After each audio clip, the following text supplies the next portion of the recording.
দর্শক, বাংলাদেশ সরকার ভারতের হাই কমিশনারকে ডেকে তলব করে নানা বিষয়ে কথা বলেছে। ভারতে বসে থেকে বাংলাদেশে নানা ধরনের বিশৃঙ্খলা তৈরির চেষ্টা করছে আওয়ামী লীগের নেতারা, সেই কথা যেমন বলেছে।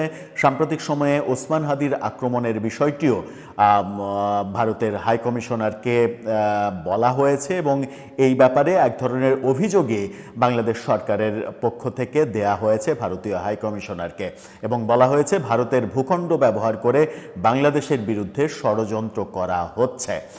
খুব বেশি সময় নিল না ভারত, খুব অল্প সময়ের মধ্যেই দিল্লি থেকে জবাব চলে এলো।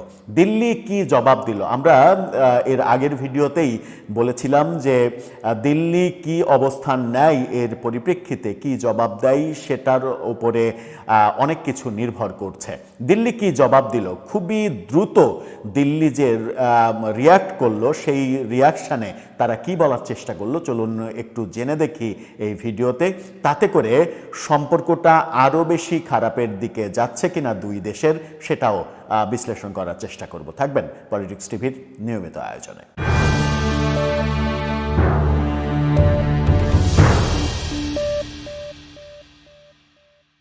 দর্শক, বলছিলাম ভারতীয় হাইকমিশনারকে তলব করা হয়েছিল বাংলাদেশ সরকারের পক্ষ থেকে। আজকে পররাষ্ট্র মন্ত্রণালয় তাকে তলব করে নানা ধরনের কথা বলেছে এবং সেই অভিযোগগুলোর দ্রুত জবাব দিল এবার দিল্লি।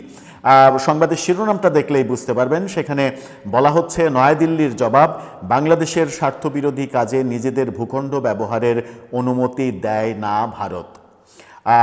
মানবজমিন এই খবরটা নিশ্চিত করছে। সেখানে বলা হচ্ছে যে ক্ষমতাচ্যুত প্রধানমন্ত্রী শেখ হাসিনা ভারতে অবস্থান এবং সম্প্রতি রাজধানীতে ইনকিলাব মঞ্চের মুখপাত্র ওসমান হাদিকে গুলির ঘটনায় অন্তর্বর্তী সরকারের তরফে দেয়া বিবৃতির জবাব দিয়েছে নয়াদিল্লি। রোববার দেশটির পররাষ্ট্র মন্ত্রণালয়ের এক বিবৃতিতে বলা হয়, বাংলাদেশের স্বার্থবিরোধী কোনো কাজে নিজেদের ভূখণ্ড ব্যবহারের অনুমতি দেয় না ভারত। পাশাপাশি বাংলাদেশের পররাষ্ট্র মন্ত্রণালয় থেকে উত্থাপিত সকল বিষয় প্রত্যাখ্যান করেছে দেশটি।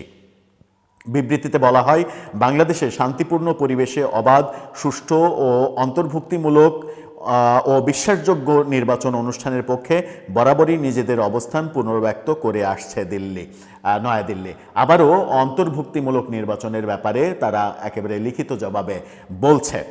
বিবৃতিতে আরও বলা হয়েছে, বাংলাদেশে বন্ধুত্বপূর্ণ জনগণের স্বার্থের পরিপন্থী কোনো কাজে কখনোই নিজেদের ভূখণ্ড ব্যবহারের অনুমতি দেয়নি তারা। একই সঙ্গে ভারত আশা করে অন্তর্বর্তী সরকার দেশের অভ্যন্তরীণ আইন শৃঙ্খলা নিশ্চিত করতে প্রয়োজনীয় সকল ব্যবস্থা গ্রহণ করবে যাতে শান্তিপূর্ণভাবে নির্বাচন আয়োজন করা সম্ভব হয়। অর্থাৎ বাংলাদেশ সরকার থেকে যে অভিযোগ করা হয়েছিল যে ভারতের ভূখণ্ড ব্যবহার করে বাংলাদেশে সন্ত্রাসী কার্যক্রমকে উৎসাহ দেওয়া হচ্ছে, উদ্বুদ্ধ করা হচ্ছে, ভারতে বসে থেকে কেউ কেউ একেবারে শেখ হাসিনা সহ আসাদুজ্জামান খান কামাল শীর্ষ নেতারা ভারতে বসে থেকে বাংলাদেশের অভ্যন্তরে নানা ধরনের সন্ত্রাসী কার্যক্রমের ইন্ধন দিচ্ছে, উস্কানি দিচ্ছে এবং এই ধরনের কর্মকাণ্ড পরিচালনা করছে। এই যে অভিযোগ বাংলাদেশ সরকার, সেই অভিযোগে ভারত বলল যে ভারত তার মাটিকে বাংলাদেশ বিরোধী কোনো কাজে ব্যবহৃত হতে দেয় না। বাংলাদেশ সরকারের অভিযোগটা কিন্তু স্পষ্ট ছিল, যদিও বাংলাদেশ সরকার হাই কমিশনারকে ডেকে যে কথা ভারতে বসে থেকে বিভিন্ন ধরনের অডিও, শেখ হাসিনার অডিও দিয়ে বাংলাদেশে সন্ত্রাসী কার্যক্রম করানো এই অভিযোগ করা হচ্ছে, সেই অডিওটা এখনও আমরা শুনতে পারিনি। হয় সেই ক্ষেত্রে এমন হতে পারে যে এর আগে যে সকল অডিও শেখ হাসিনার শোনা গেছে সেই সকল বিভিন্ন অডিওতে আমরা শুনেছিলাম যে এরকম বক্তব্য যে কাউকে ছেড়ে দেওয়া হবে না, সবাইকে কড়াই গন্ডায় সব কিছু শোধ করে দেওয়া হবে, এই ধরনের কথাবার্তা কিন্তু শেখ হাসিনার মুখ থেকে আমরা শুনেছিলাম। সেইগুলোই কোট করা হলো নাকি শেখ হাসিনার নতুন কোনো অডিও সরকারের কাছে এসেছে যার প্রেক্ষিতে সরকার বলছে যে ভারতের মাটিতে বসে থেকে সন্ত্রাসী কার্যক্রম পরিচালনা করা হচ্ছে, সেটা হয়তো সরকারের কাছে এভিডেন্স রয়েছে, কিন্তু ভারত সরকার খুব বেশি সময় নিল না, একই দিনের কয়েক ঘন্টার ব্যবধানে কিন্তু তারা জবাব দিয়ে দিল। তার মানে হচ্ছে যে ভারত বাংলাদেশ সরকারের এই বিবৃতি এবং হাই কমিশনারকে তলব করার ব্যাপারটি পজিটিভলি নেয়নি, নেগেটিভলি নিয়েছে। তাতে করে বাংলাদেশের সঙ্গে ভারতের সম্পর্ক অবনতির ক্ষেত্রে আরেক ধাপ অবনতি হলো কি না সেটা একটা প্রশ্ন বটেই।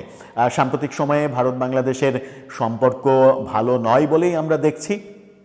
যদিও ভারত থেকে নানা কিছু আমদানি কিন্তু বন্ধ নেই, চাল আসছে বাংলাদেশে, পেঁয়াজ আসছে রেগুলার, এই ব্যাপারগুলো আমরা দেখছি, কিন্তু বাংলাদেশ থেকে অনেক কিছুই রপ্তানি হওয়া বন্ধ হয়েছে। ভারত অনেক কিছুই বাংলাদেশ থেকে আমদানি করতো, সেগুলো বন্ধ হয়ে গেছে, সেগুলো একটা সিগনিফিক্যান্ট ব্যাপার।